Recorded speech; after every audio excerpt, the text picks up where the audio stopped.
మరోపక్క ఉమ్మడి నెల్లూరు జిల్లాలోని కోవూరు, ఆత్మకూరు, ఉదయగిరి ప్రాంతాల్లో గెలలు కాసిన అరటి తోటలు చిన్నాభిన్నమయ్యాయి. భారీ వర్షాలు, గెలలు బరువుకి చెట్లు నేల కొరిగాయి. తమలపాకుల తోటలు మునకకి గురయ్యాయి. సుమారు 200 ఎకరాల్లో అరటి, తమలపాకు తోటలు నేలవాలి ఉంటాయని వ్యవసాయ శాఖ, ఉద్యానవన శాఖల అధికారులు అంచనా వేశారు.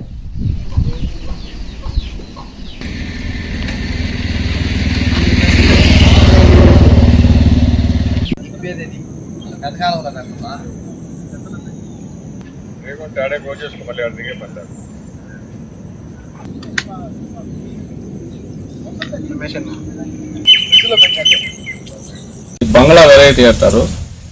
ఈ షుగర్ పేషెంట్లు వాళ్ళు బాగా ఎక్కువగా తింటారు. ఈ అమృతపాణి వెరైటీ కాదు. ఇదేంటంటే తక్కువ గాలికి కూడా తట్టుకోలేదు ఈ వెరైటీ. కానీ మా దురదృష్టం ఏంటంటే ఈ తోట వరకు ఇక్కడ సుడిగాలి లాగా వచ్చి మొత్తం సూడి మీద అంటే మొగ్గ వచ్చే చెట్లు, మొగ్గ వచ్చున్నాయి, లేత గొల్ల ఇవన్నీ రేపు పండగకి వస్తాయి. పెద్ద పండగకి ఇప్పుడే వచ్చినంతా డ్యామేజ్ అయిపోయింది. ఎక్కడ గ్రామంలో ఎక్కడ ఆస్తి నష్టం కానీ ప్రాణ నష్టం కానీ జరగలేదు. కానీ పంట నష్టం జరిగింది. ఇప్పుడు కూడా ఈ అరటి చెట్లు వరకే సీజన్ మాకు ఇది.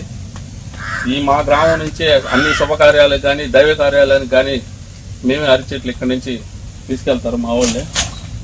కానీ పూర్తిగా ఈ గాలివాన ఏందో కాకినాడ అన్నారు కానీ మాకే ఎఫెక్ట్ ఎక్కువగా కనిపించింది ఇక్కడ అరటి తోట వరకు.